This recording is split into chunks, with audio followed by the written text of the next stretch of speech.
Good morning from Panhandle Outdoors, America's only daily outdoor TV show. Your source for fishing, hunting, and information for folks who enjoy the great outdoors. Now sit back, relax. It's Panhandle Outdoors.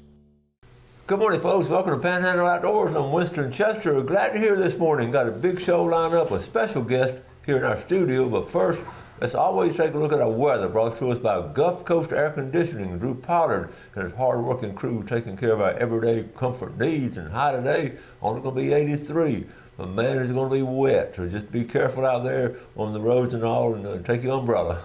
Low's going to be 78. Water temperature dropped 1 more degree at the end of the pier, 82 degrees. That's very interesting, watching it. It's dropping pretty fast this week, about like 3 degrees in the last 10 days.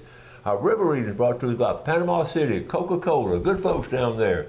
The Apalachicola at Bluntstown is pretty steady at a 2.7. That's low for the big river. The Choctawhatchee at Caryville is still low, folks. It's reading this morning a 2.1, and it's just low. So we've talked about it for about over a month now. Just be careful on the rivers if you're planning anything, but that rain today is going to bring them up a little bit.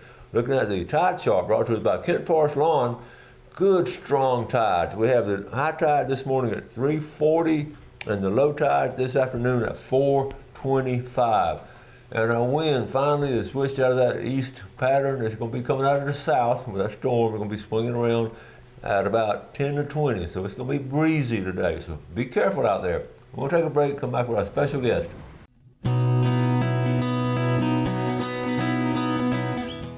Okay, welcome back and welcome to our guest this morning, making another appearance on Panhandle Outdoors, professional bass fisherman, Drew Benton. Hey, Coach. Welcome back. Thank you. Thanks for having me. Oh, man, we're glad to have Drew. I keep up with him. This is your you've been fishing professionally like 13 years? Something like that. It's been a while. Yeah.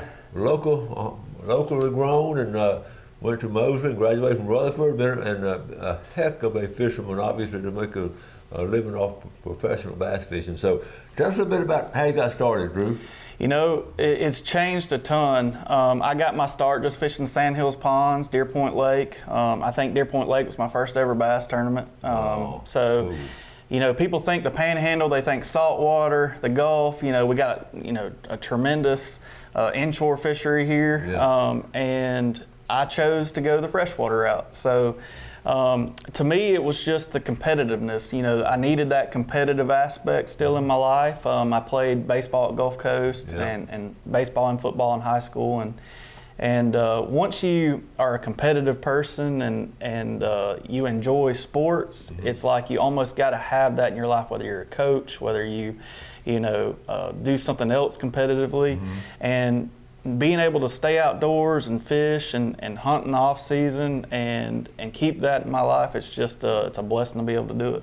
And you've done well. You've done well over the years. Yeah, I mean, it's a sport that you're not going to get rich at, but you're going to make a living at, and you're going to be outdoors. You're not going to hate your job, and that says a lot. I mean, that's the name of the game. If you can kind of pick something that you love to do and enjoy it, whatever it is, yeah, that's the end game. Well, how do you qualify? You started FLW 1 year, then went BSF. So how did you qualify? How did you get on there? So it's changed a little bit, but the avenue is the Bassmaster Opens to get where I'm at. Now you fish all 9 of them. So instead of fishing 3 in your region, they figured out if you fish 9 across the United States, you're a more well-rounded angler. Our turnover rate, because of that, is a lot less than you would think, because guys would qualify from, say, in the South, mm-hmm, and we would fish an elite season, and you're throwing a bunch of different stuff. Yeah. Your first year you're going up north smallmouth fishing, you're fishing out west, you're fishing spotted bass fishery, stuff that we're not yeah, accustomed to. And now that you have to qualify fishing all of that, you have to be more rounded to get there, and you can stay longer, and you, yeah, understand, and you kind of get a feel for what you're going to be facing as a professional fisherman. I love looking at you guys' shirts and all the sponsors. How do you get all those sponsors? I mean, look at all of them. That's awesome. Well, it takes it, to be honest with you, and the sport of fishing has really changed, like we talked about earlier.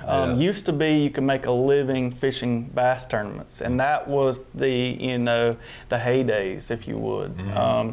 But now there's a lot of different moving parts with being a professional fisherman. You got to be a good promoter. You got to, have a YouTube channel. You've got to be a good speaker. You still got to catch fish, but that is not as important. And that's the sad part about professional fishing.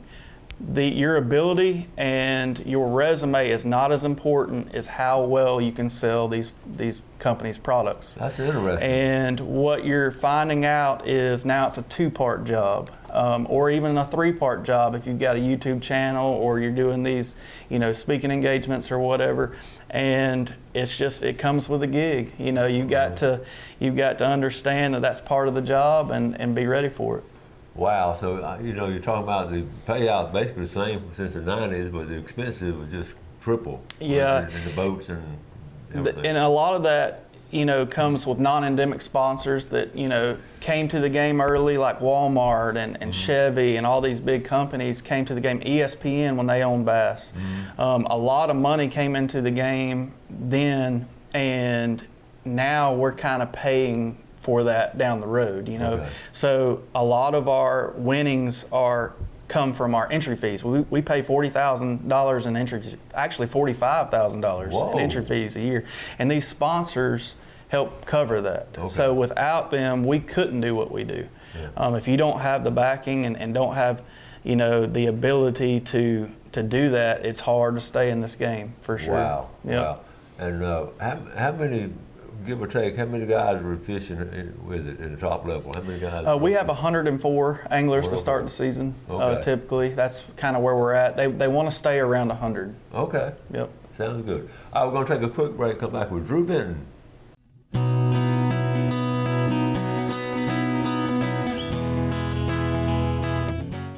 Okay, welcome back. Sitting here with Drew Benton, professional bass fisherman, homegrown from Bay County. We're real proud of Drew and all the accomplishments he's had. It's been quite a ride, hasn't it? It has. It has. I've really enjoyed it.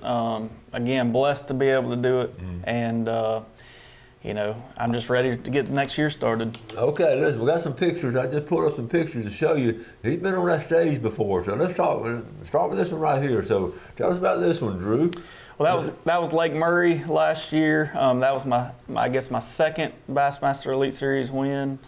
I've been at it. I guess 2018 was prior my last win, and to be at it for 5 years, and I've had a couple seconds and been real close.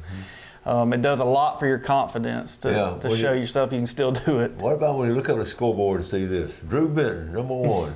And you won about 2 pounds. I mean, that's a good. Yeah. Good feeling. Oh yeah. Anytime you can be at the top of the leaderboard with that group of anglers. That's a pretty good fisherman. And what about this one? So this was our last event, St. Lawrence River. Obviously smallmouth, and for a boy from the south, it's a awesome fish. Well, listen, that's up in New York. Right. You're fishing here in Bay County, Florida, fishing up there in New York. So how do you do that? Well, it's obviously a learning curve. My first year in 2013, I didn't know how to tie a drop shot. I didn't know anything about smallmouth, and you kind of get thrown to the wolves, and you kind of got to, learn as you go and teach yourself as you go. And now, when we go up there, I'm super comfortable. I feel like I have a chance to win. It used to be whenever I'd go up there, I'd be like, look, I'm just going to try to get out of here with a check and some points and, try to save face. But now, once you learn and get comfortable with what you're doing up there, it's a whole different ball game. And they're fun to catch, aren't they? They are. I explain it like this. It's a fun place to go fish. Awesome. The weather's great. It's beautiful. They're fun fish to catch, but I hate fishing tournaments there because everybody catches them. And everybody catches them, and the weights are so tight. Ounces separate the winner. I believe every time we go up there, somebody wins by an ounce or two. Whoa. And it's so hard to differentiate yourself from everybody else, you know, and that's what's hard about a smallmouth tournament up there. But again, the positive is you're having a great time, you're catching fish. Those fish don't get fished for like down here. People don't realize that. They get fished for 3 months out of the year. Up there, they're protected by ice. They actually have seasons up there for fishing. Okay. Like, down here, they see a bait 12 months out of the year. That's true. They have a PhD in what you're throwing at them. Up there, you know, they bite. Oh, cool. It's refreshing. So is this at a weigh-in or here? That is. That's I think the final day weigh-in. Oh, cool. Big crowd. Yeah, you know, it's on the border of Canada, and they have a lot of people from Canada that are bass, fans. Oh, that's a pretty fish. Wow. Yeah, this particular event, I was actually making a 107-mile run one way to Lake Ontario. Yeah. Okay. All right, here's your wife and baby. Yep, that's Morgan. She travels to all the events, and boy, I wouldn't be where I am today without her. I sure appreciate her support. Awesome. And another event she's at up there, St. John's River, over down in St. John's. You know, talking about all the places. And here's another. All right, the kid's grown since the last picture. Yeah. Good stuff. So listen, I always want to ask someone like you, if you fish all over America, where's your favorite spots, some of your favorite areas to fish? You know, I really like Texas. Texas has big Florida strain fish.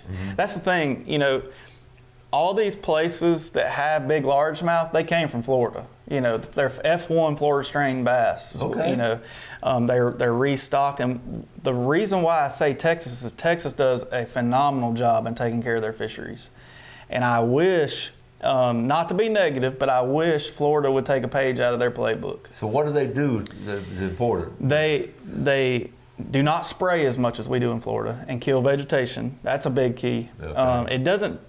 It's not necessarily just killing the vegetation, it's just keeping the water quality good. Not having that sediment on the bottom, you know. They have stocking programs, and they have the share lunker program. And the share lunker program is where anytime somebody catches a fish over 13 pounds in these lakes, they come and get that fish, take it to their facility, they spawn that fish artificially, and then take that offspring and restock into all Texas lakes. Wow. So you're sharing, you know, that fish's genetics all across the state, and it's made those lakes just come alive. That is so Every lake in Texas that's on that program has got 10-pounders swimming everywhere in it. Yep. We need to take a look at that. For sure. That's important. Yeah. Yep. Well, okay, the season goes from when to when? We start in early February, sometimes mid-February, and we go through August. Okay. So the good part about that for me is, you know, I'm a big deer hunter. You know, I'm passionate about that. I always tell people, if I can make a living deer hunting, I probably wouldn't fish as much. But, you know, I make my living fishing, but I'm super passionate about deer hunting and managing land, you know, helping people with land, you know, that they don't, maybe they just bought it and they want a second opinion, or maybe they just need my help, custom food plots, you know, land clearing, anything like that. I just enjoy, you know, doing that and setting up for them. You know, early on, it's all about killing a deer. And now, as I've gotten older, I like the whole process. I like, you know, from feeding them to, you know, watching them grow, and then setting up on them and trying to outsmart them. You can see Drew is an all-around outdoorsman. It's as simple as that. He loves the outdoors, and he's so successful in it. Another thing I want to ask you guys, you know, I always wanted to talk with guys on Bassmasters. How do you prepare? How do you scout a new place you're going to? How do you know, what's your game plan? How do you set up a game plan? Well, a lot of it starts before we even leave the house. Okay. I'll look at, you know, Google Earth. I'll look at past tournaments, more particularly what kind of weights it takes, you know, what kind of cover we're going to fish. And one of my sponsors, the Deep Dive app, they sponsor our YouTube channel.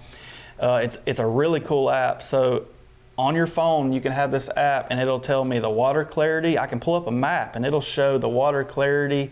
You know, if you have a big rain event, it'll show the backs of the creeks be dirty, or you know, the main lake be clean. It'll show you the water level, their discharge rates. It'll actually compile tournament data, professional tournament data, and tell you the type of baits that are used primarily that time of year. And that's something that anybody can use. You can use it on any lake that, you know, whether it be Seminole, Eufaula. have any professional fishing data on the Apalachicola River, but it'll tell you the river readings and stuff like that.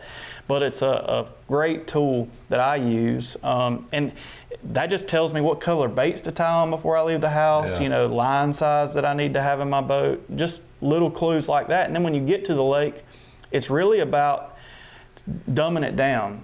To me, people get caught up in baits and techniques and all this, but it's what stage of the fish, are they in? Are they pre-spawn, post-spawn, or spawn?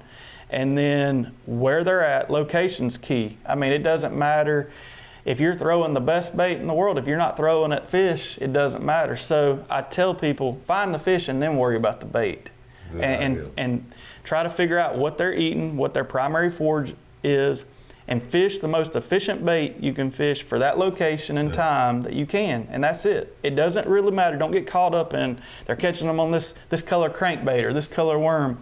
Fish the bait that you can fish the best in that particular situation around fish. That's it. Just simple. Finding the fish is the hard part, Yeah. and so don't get so caught up in all this stuff that doesn't matter and forget what matters. That's the biggest thing with fishing that I can tell people. Great advice. Let's take a final break. We'll be right back with Drew. Okay, welcome back. Fishing game times real quick from Blue Water Outriggers. 6:40 to 8:40 this morning and 7:09 to 9:09. I'm in a hurry. We got so much to cover. Don't forget this Saturday, we're having a big tournament over here at Sunjammers. This is Seasons of Hope, Sportsman Giving Back. This is right here, the 7th annual Sportsman Giving Back with Seasons of Hope. Okay, we have all those things on there. So anyway, I'm asking Drew.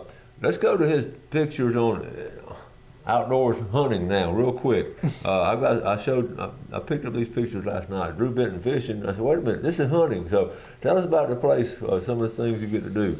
Yeah, so I have a small farm there in southwest Georgia, and obviously I'm passionate about it. I feed them year round, antler boost protein, and it really does them well. The bodies on these deer. I killed one last year that weighed 235 pounds in South Georgia, and that's pretty impressive. Wow. And like I said earlier, it used to be about just killing a deer, and it's so much more than that. It's where I recharge my batteries, where I get away from all the craziness we have in this world, and I can kind of forget about that for a little bit and get out there and kind of spend some time in a tree and think. Okay, and it's called Drew Benton Outdoors, and you can, if you want some advice on how to manage your land, you're getting into that, land management. Yeah, I'm doing custom food plots. I sell hunting blinds through a couple of my sponsors, Millennium and Sad Daddy, deer feed, anything that you need for hunting, I can help you out with, so be sure to reach out if you need it. So here's the Facebook page right here. It says Drew Benton Outdoors. Jeff, I got this one. Jeff. I got this one right here. Drew Benton Outdoors. All right, here we go. Go to Facebook and find it, get all kind of he's just starting his Facebook page, so he got all kind of, okay, good deal. All right. And they can get a hold of you, your phone number. Let's see, here's your phone number right here. Okay. Let's see. Right there. 850-814-6821. Give him a call and touch base with him. His service is Florida, Georgia, and Alabama. That's got to be some exciting things to do. So, okay, getting back to fishing, Mosley starting a bass fishing team. Now, if you were in high school, you just told me you probably wouldn't have graduated. You've been fishing the whole time. Yeah, Travis Page, a friend of mine, he actually called me. I was in the woods a couple days ago, and I need to call him back. He left me a message. I'm going to try to be as involved as I can with it. It's kind of cool to have it come to my hometown. I've seen it, across the country, and they've obviously got a lot of support and a lot of interest. They've got, 30 or 40 kids signed up to fish, and it's a great way to get them out there and get them started and involved in the sport and keep them out of trouble. I mean, there's so much today that get you sidetracked as a kid. It's refreshing to see something like this happen. I know you're going to go a little bit of speaker. A couple of quick pictures here on bass fishing. Here, each day you got it. So that was our first event at Toledo Bend, and while everyone's out there pinging them on forward-facing sonar, I just had the urge to go to the bank, and I caught that sucker on a swim jig on 60-pound braid. Whoa. And it just, when you set the hook in it, it just stopped him. That's a 7-pounder. Oh, man, that's nice. Okay, real quick, we don't have time to go into detail, but the technology has been incredible. So give us your take on the technology in fishing, what's good and bad. Well, my take on it is it's hard to beat.